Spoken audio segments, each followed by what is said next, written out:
Bonjour Thierry. Bonjour Daniel. Thierry, comment on peut reconnaître un pervers? Alors Daniel, j'ai une mauvaise nouvelle à vous annoncer. On peut jamais vraiment être sûr. Génial. Sauf quand on l'a attrapé lorsqu'on a vraiment la preuve absolue. Oui. Bon, déjà ce qu'il faut savoir, c'est que il faut pas crier au loup forcément par rapport au comportement pervers. On a tous des comportements de défense, parce qu'en fait la perversion vient d'une réaction au stress qui est en mode fight. Donc des fois, on va être en mode fight, on va être en mode attaque, on va être en mode défense, et des fois, on n'est pas très réglo. La différence qu'il y a entre un pervers et quelqu'un qui n'est pas pervers, c'est que si vous avez le sens de la culpabilité, vous savez vous excuser. Un pervers, il s'excuse jamais, il reconnaît jamais, hein. Ça, c'est clair. C'est pour ça que je vous dis qu'il y a toujours un doute. On ne sait jamais, sauf s'il reconnaît vraiment. Mais même quand ils sont pris la main dans le sac, ils trouvent toujours une excuse. Ils Oui. reconnaissent jamais, en fait.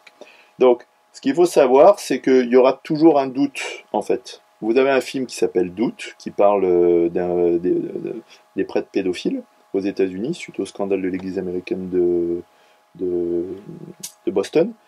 Et le film s'appelle Doute parce que jusqu'au bout, il y a un doute. On n'est jamais sûr, en fait, puisqu'en fait, ils ne parlent pas d'eux.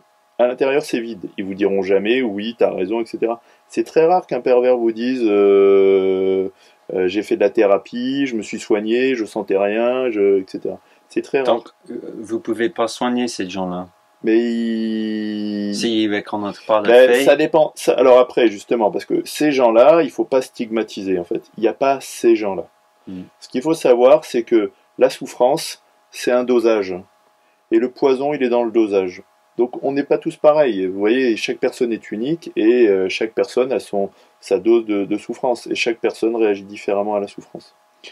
Ce que je peux vous dire, Daniel, pour pas tout mélanger, parce qu'en ce moment, par rapport à la perversion, comme avant on disait rien là-dessus, maintenant c'est la chasse au loup, parce que les langues se délient et donc on commence à faire la chasse aux pervers partout. On l'a vu notamment avec les scandales de l'Église, avec les scandales des hommes politiques, avec les scandales des professeurs dans tous les pays, que ce soit l'Église américaine, l'Église irlandaise, que ce soit l'éducation nationale en France. C'est la chasse au loup en ce moment. On en voit partout. Et effectivement, il y a un vrai problème qui traînait depuis très très longtemps.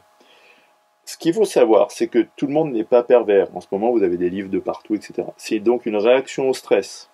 Ce qu'il faut savoir aussi, c'est que le poison est dans le dosage et que le vrai pervers, il ne reconnaîtra jamais et il vous fera craquer.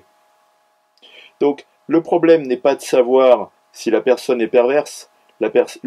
Pour s'en sortir, c'est savoir si vous allez craquer ou pas face à un pervers, hein. C'est surtout ça. Oui. Ne vous concentrez pas, Daniel, sur la question est-ce que c'est un pervers? Concentrez-vous plutôt sur la question est-ce que je suis en train de craquer et est-ce que je vais pas trop loin, quoi. Parce que lui, il va pas s'arrêter, le pervers, hein. Oui. Mais vous risquez de craquer, hein. Donc c'est ça la vraie question. Parce que la vraie réponse, vous l'aurez jamais, savoir si c'est un pervers ou pas. Après, le truc qu'il faut savoir, et là je donne un message important, c'est que les hommes n'ont pas le monopole de la perversité, hein.